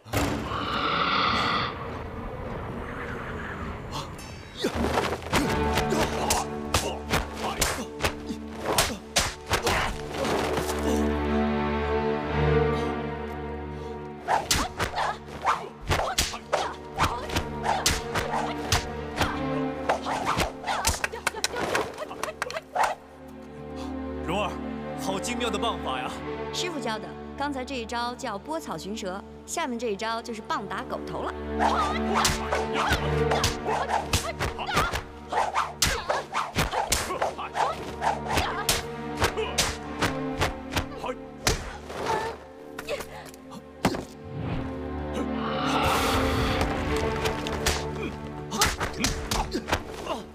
七公，该是天下无狗才是。现在就不用现眼了。哼，老叫花倒还活着，舍命救人，当得此报。我今天还以为你我只是对难分胜负的棋友，只是你老毒把胜负看得太重了。棋友，天下人都是我的棋子儿。你是不是有事相求？可是我从没见过你一出手就使蛤蟆功，可又留了7分余地，倒想怕伤了我们。让这2个小的救我侄儿去。你贤侄刚才还在洞里转了一圈，现在怎么了？师傅，是天上掉下一块大石头把它压住了，你也看见了。你要是救不了我侄儿，老叫花就得死。你放开我师傅，我们跟你去救人就是了。我们帮你救人，你必须答应我们一个条件。就你这个小丫头事儿多，快说。我们救了你侄儿之后，你不许再害我们。只能在这个岛上，离开了这个岛，咱们走着瞧。如果救不了我侄儿，你们3个一个都别想活。你，师傅，师傅，师傅，其实你让他们帮助，你就实话告诉他们，帮忙救救我侄儿，不就完了？何必动这份心思？哼！靖哥哥，七公，我们走，我们去救人。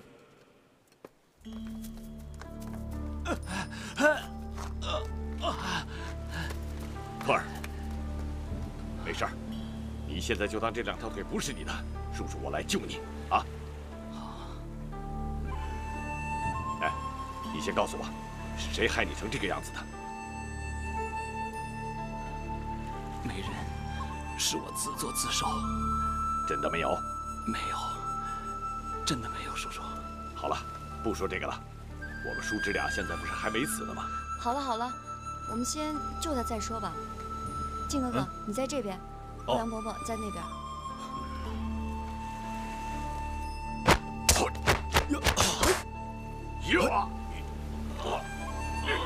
使劲儿！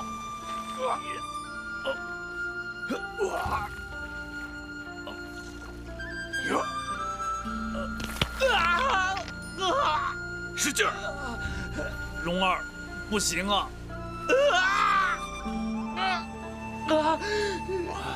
不行，这样会疼死他的。再想个别的办法嘛！啊？办法倒有一个，不过现在不行了。快说呀！我师傅要是没中你的招的话，我们4个人就能合力把这块石头抬起来，欧阳克的命也算捡回来了。哎呀，没用的办法，说他干什么？那我再想想。哎，你赶紧想办法呀！你那么吵，我怎么想啊？好，我不吵了。哎，傻小子，你跟我过去，让黄姑娘在这好好想办法。蓉儿，我过去了。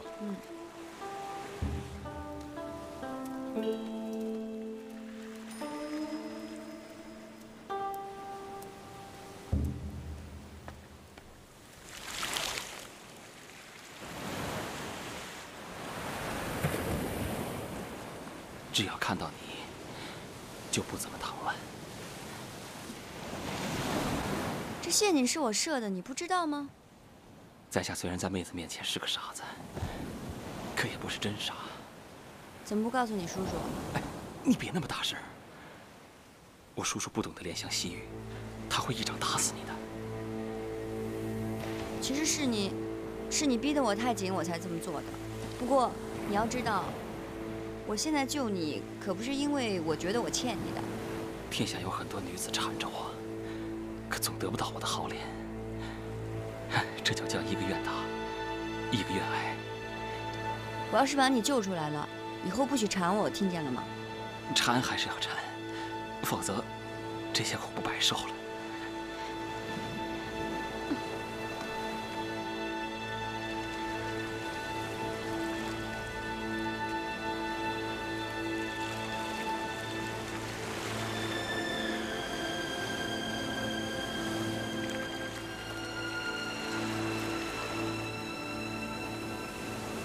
好涨潮了。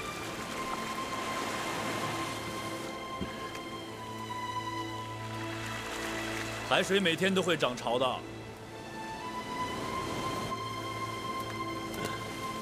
哎，小丫头，想出办法了没有？你以为法子满地都是啊？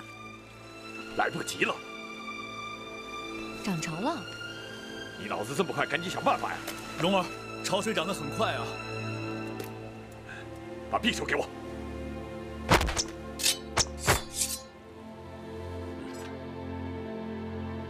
欧阳前辈，你……叔叔，你就杀了我吧，说不定下辈子我还能做你的侄子。叔叔，我是怎么教的你啊？你给我忍着点儿，没了双腿你照样能活，没了双腿你照样是白头山的少主，是我欧阳锋的唯一传人。不，叔叔，你还是杀了我吧。你风花雪月的轻了骨头，有腿走你自己的路，没腿叔叔我驮着你走，到哪儿都是我们叔侄俩的天下，你怕什么？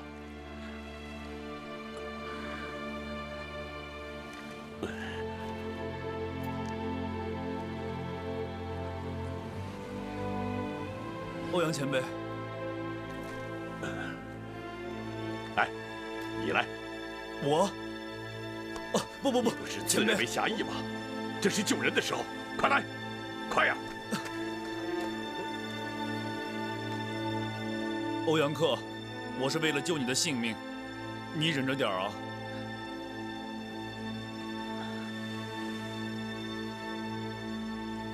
哎，慢着！啊，小丫头，你干什么？我们可以借用一下树。那绳子呢？树藤啊。树藤，走。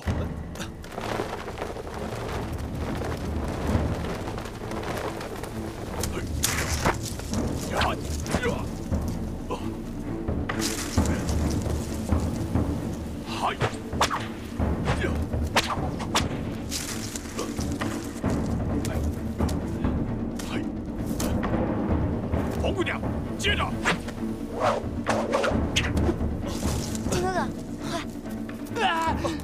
对不起啊，对不起，我。呀！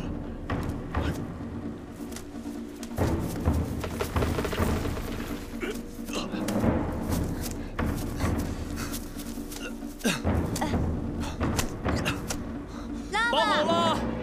哈呀！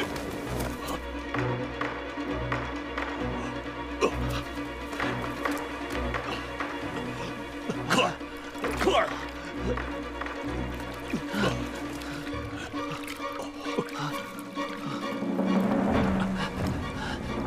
哎，差不多了，把刀给我。你怎么了？给我。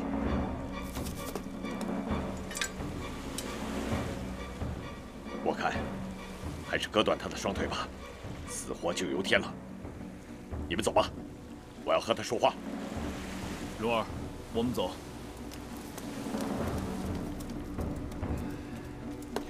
叔叔，别砍我的腿，叔叔，别砍我的腿，叔叔，我不能没有腿，叔叔，别。好吧，叔叔怕是这一辈子都惯着你。我知道，你想娶黄老邪的闺女做妻子，我这就杀了他，把你们两个同穴而葬。我让你在阴间比叔叔在阳间活得还快活。靖哥哥，你猜那个老毒物跟他侄儿说什么？我看欧阳前辈是一个很爱面子的人，他可能是要背着我们哭一哭吧。哭是肯定要哭的，但是我觉得他在说别的事情。说什么？说怎么杀了我们？不会吧？我们两个可是一直好心在帮他们的。怎么不会？你看师傅那样。那照你这么说，蓉儿，你得赶紧想个办法才是啊。要是能把他的侄儿救了，这样也许还能缓一缓。其实欧阳克也不是那么坏，但就是老毒物那么霸道，我看不惯。蓉儿，不过我们要想救他的话，那怎么救啊？潮水一时半会儿也落不下去，我看恐怕是很难了。有了，靖哥哥，你有办法了？给你。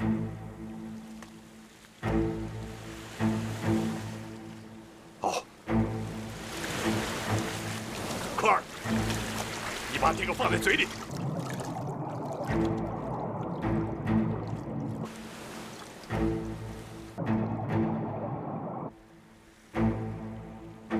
动手吧。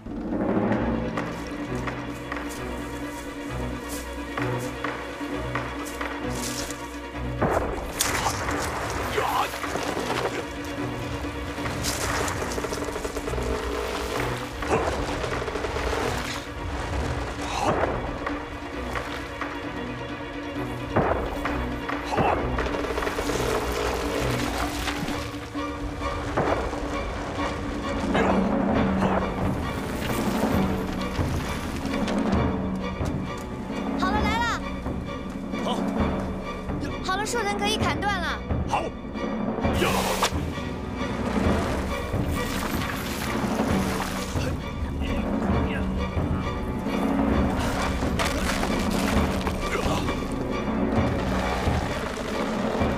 使劲儿啊！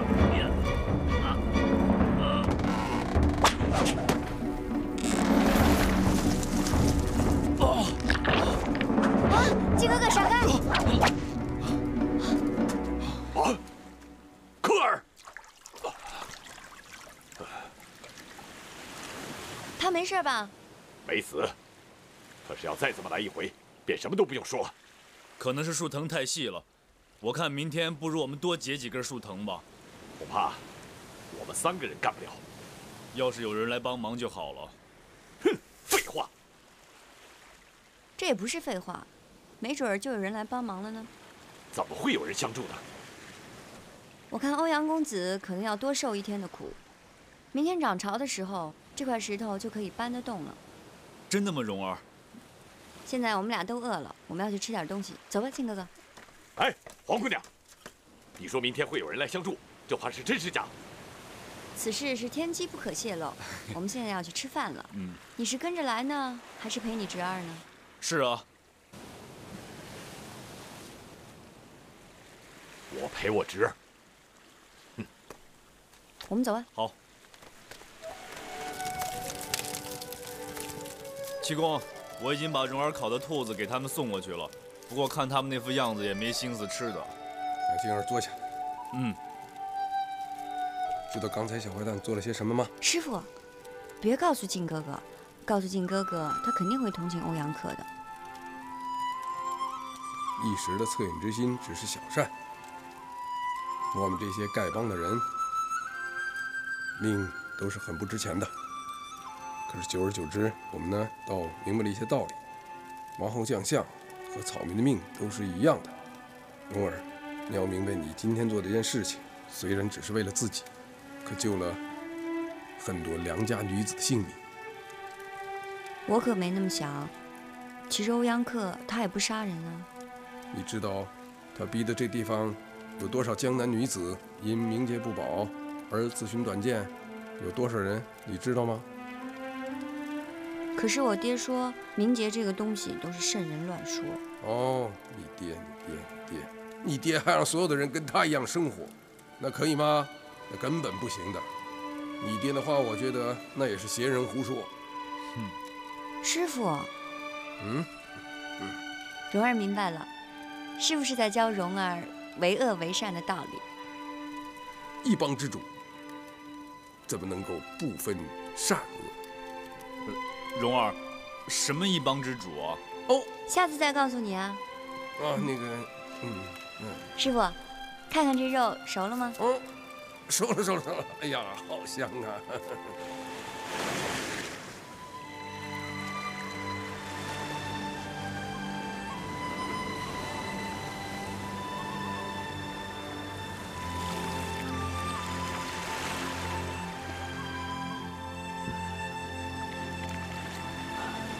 看来快退潮了。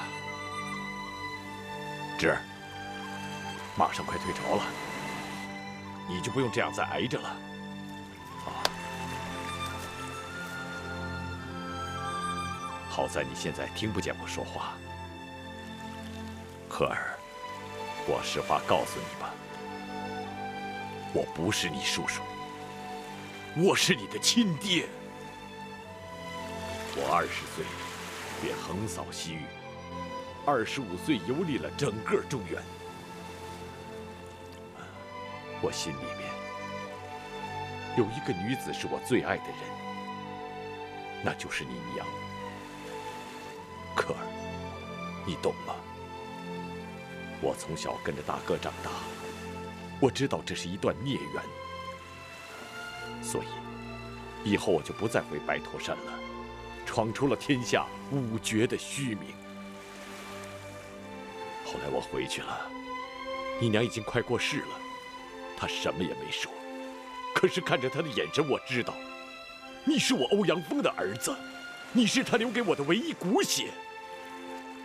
你爹我受不了别人比我强，我恨透了王重阳、洪七公、黄药师这帮武林高手，是他们害得我，让我争强好胜，我到最后都没能够陪伴你娘。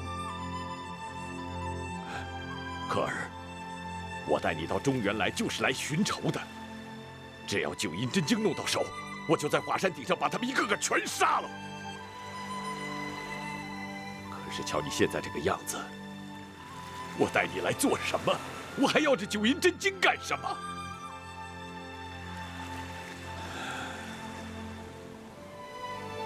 白驼山的那片养马场，养活不了我们爷儿俩了。以后不管什么样的女子，只要和你在一起生个大胖小子，就是我欧阳锋的孙子。啊，退潮了！科尔，科尔，太好了，太好了！啊，潮水退了，你熬过来了。叔叔，你刚才说什么？我没听清。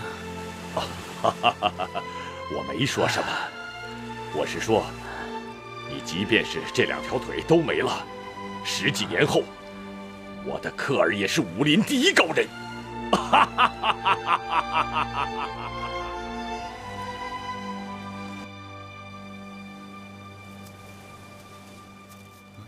有人？是老毒，等你们去救人。哦，蓉儿，那咱们去救人吧。不去。现在不气他，什么时候气他？哎，王姑娘醒了吗？讨厌的蛤蟆！血汗有毒。还没呢。请问有什么事儿吗？哎，金哥哥。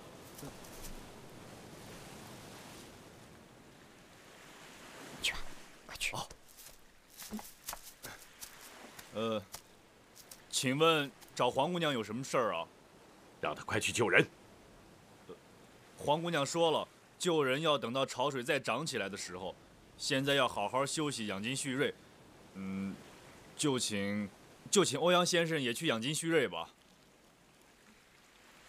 哼！坏丫头。师傅。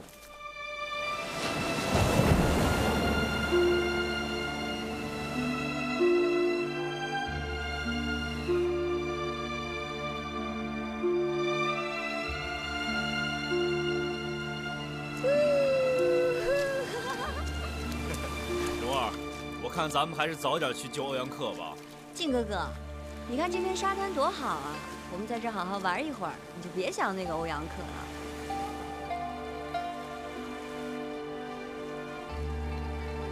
养精蓄锐，这算哪门子养精蓄锐？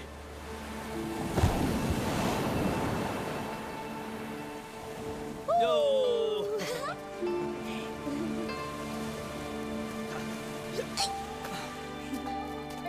靖哥哥，你看你头发都乱了，来，我给你梳梳。好。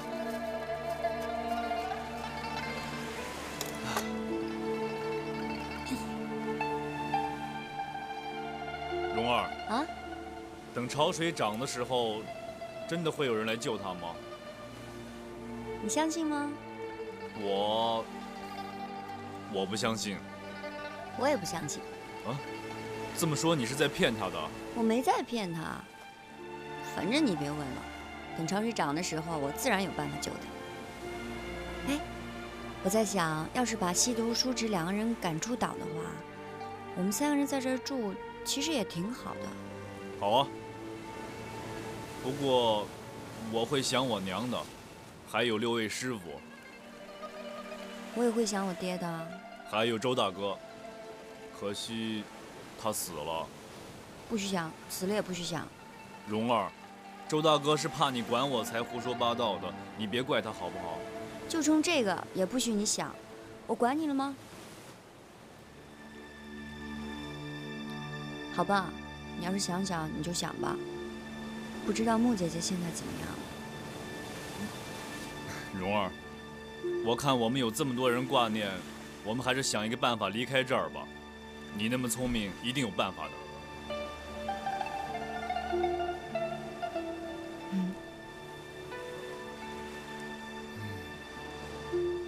蓉儿，你给我梳头可真好啊。好什么？像我娘。